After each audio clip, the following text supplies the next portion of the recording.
అనగానే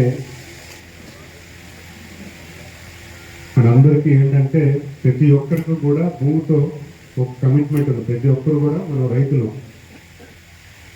రైతులకి భూమి తనకు కాగితం ఏదైతే మీకు ఇచ్చిన రైతు మీ తాలూకు హక్కు ఏదైతే ఉందో అది ఉందో లేదో సరిగ్గా ఉందో లేదో చెక్ చేసుకోవాల్సిన అవసరం ఉంది. ప్రతిసారి కూడా మన భూమి ఎలా ఉందనే సంగతి మనకు తెలియదు. ఎందుకంటే అధికారులు రీసర్వే అని చెప్పి లేకపోతే ఏదైనా ఎవరైనా అప్లికేషన్ పెడితే దాని మీద 1B అప్లై చేస్తున్న పరిస్థితి కానీ ఏమైనా ఉంటే కొంత మన భూమికి ఇబ్బంది వచ్చే పరిస్థితి ఉంటుంది. ఎందుకంటే మన పక్క భూములు ఎవరైనా కొనుక్కున్న వాళ్ళు ఉంటే వాళ్ళు చేసిన 1B మంది ఉంటుందా లేదా పక్కవాడు అవుతుందా కూడా మనం చెక్ చేసుకోవాల్సిన అవసరం ఉంది. అయితే గత ప్రభుత్వంలో రీసర్వే అని పేరు చెప్పుకొని చాలా భూములు ఇబ్బంది పాలయ్యాయి.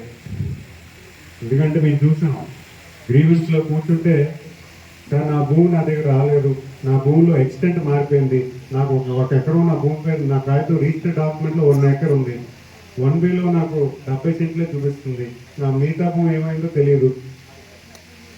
లేకపోతే నా భూమి సడన్గా ప్రభుత్వ భూమి అంటున్నారండి, నా భూమిలో నేను సాగు చేసుకుంటున్నాను 34 సంవత్సరాల నుంచి, నీకు రిజిస్టర్ డాక్యుమెంట్ ఉంది, సడన్గా నాకు అది గవర్నమెంట్ భూమి అని అంటున్నారు, అమ్ముకోవడానికి పనికిరాదు అంటున్నారు. ఇలాంటి సమస్యలు మనం బాగా వింటూ ఉంటాం. అయితే రీసర్వే అని చెప్పి ఇలాంటి సమస్యలు ఇంకా పెరిగిపోయాయి. రీసర్వేలో గత ప్రభుత్వంలో రీసర్వే అని పేరు చెప్పుకొని సర్వే చేసేటప్పుడే ఒక భూమిలో ఇద్దరు రైతులు ఉన్నటప్పుడు ఆ ఇద్దరు రైతులు కూర్చోబెట్టి రీసర్వే చేసి ఎవరి భూమి అది ఎక్కించారు. అలాగే చాలా చోట్ల జరగలేదు. అంటే అది ఎందుకు జరగలేదంటే అది చాలా కారణాలు ఉన్నాయి.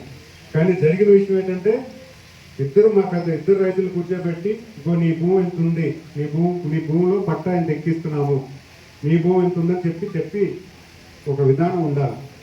ఆ విధానం లేకుండా రీసర్వేలో చాలా ఇబ్బందులు లోటుపాట్లు జరిగాయి.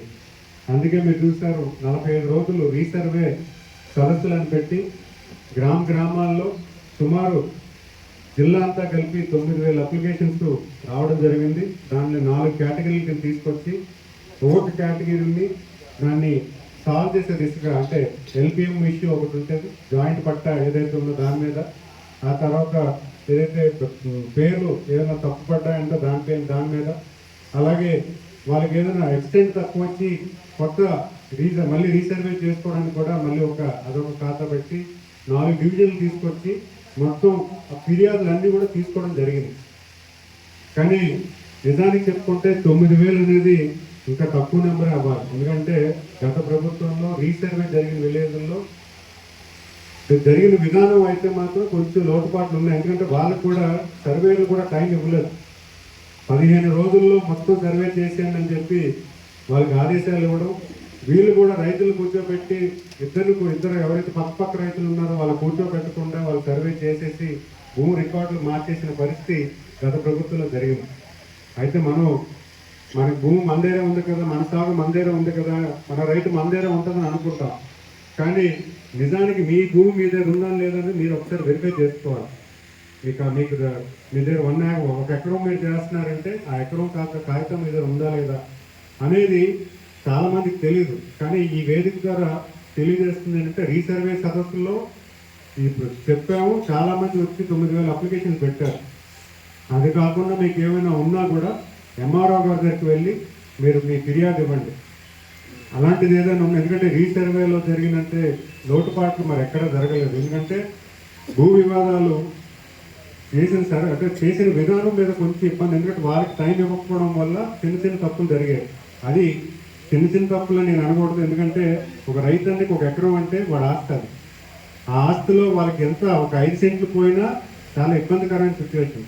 అలాంటిది ఏమైనా ఉన్నా కూడా మీరు చూసుకోండి. మీరు ఈరోజు రెవెన్యూ సదస్సులు కూడా మీ ఊళ్ళో ప్రతి గ్రామంలో పెడుతున్నాం కాబట్టి మీ భూమి కాగితం మీరు ఒకసారి వెరిఫై చేసుకొని మీకు ఏమైనా ఇబ్బంది ఉంటే ఒక కంప్లైంట్ పెట్టుకోండి.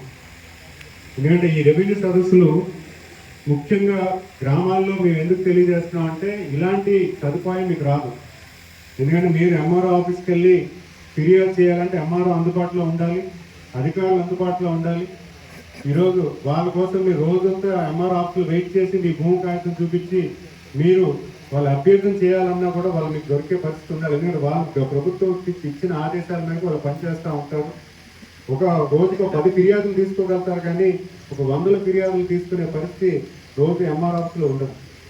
మరి స్పందన కార్యక్రమంలో కూడా మనం తీసుకుంటున్నాం, కానీ ఇక్కడ మీకు ఏం చేస్తున్నామంటే గ్రామంలో ఫిర్యాదు ఏదైనా వస్తే వెంటనే దానికి పరిష్కారం చూపించడానికి, వెంటనే దాని భూ రికార్డు వెరిఫై చేయడానికి ఒకేసారి అయిపోతుంది. స్పందనలో కంప్లైంట్ మాత్రమే తీసుకుంటారు, వెరిఫికేషన్ సిస్టమ్ కూడా అయిపోతుంది. మీరు ఇచ్చిన కంప్లైంట్, ఆ భూమి ఎందులో పడుతుంది, ఆ భూమి టైటిల్ ఏంటి, 40 సంవత్సరాల క్రితం ఆ భూమి ఎలాంటి టైటిల్ ఉంది అంటే అది ప్రభుత్వ భూమా లేకపోతే ఏ భూమా అని వెంటనే వెరిఫై చేసుకొని పర్వాలేదు మీకు ఇబ్బంది లేదు 45 రోజుల్లో మీ ఇబ్బంది తొలగిపోతుందని చెప్పడం కూడా అవకాశం ఉంటుందని నేను భావిస్తున్నాను. మరి అంతేకాకుండా ఇలాంటి సదస్సుల్లో మీరు అంటే గౌరవ ముఖ్యమంత్రి వాళ్ళు ఇలాంటి అవకాశం చాలా అరుదుగా ఇస్తారు. రెవెన్యూ సదస్సులను ప్రత్యేకించి పెట్టడం, ఎందుకంటే సమస్యలు ఆయన తిరిగినప్పుడు లోకేష్ గారు, యువ నాయకులు లోకేష్ గారు అంటే పాదయాత్రలో తిరిగినప్పుడు కూడా ఎక్కువ మంది వెనుకలు ఎక్కువ ఇచ్చారు ఏంటంటే రెవెన్యూ మీద. నేను తెలుగుదేశం పార్టీ ఆఫీస్లో కూర్చొని గ్రీవెన్స్ తీసుకున్నప్పుడు కూడా ఎక్కువ వెనుకలు ఏమొస్తున్నాయంటే రెవెన్యూ ఇష్యూసే. ఈరోజు కలెక్టర్ ఆఫీస్లో గ్రీవెన్స్లో కూర్చున్నా కూడా అక్కడ కూడా రెవెన్యూ ఇష్యూసే. మరి అలాంటి రెవెన్యూ ఇష్యూస్ ఎక్కువ ప్రజలు ఎదుర్కొంటున్నారు కాబట్టి దాన్ని పరిష్కరించాలంటే ప్రతి గ్రామంలో కూడా ఒక సదస్సు పెట్టి దాన్ని కార్యాచరణ చేసి రైతన్నలకి లేదా ఎవరికైనా భూ వివాదాలు ఉంటే వెంటనే పరిష్కరించడానికి ఒక వేదిక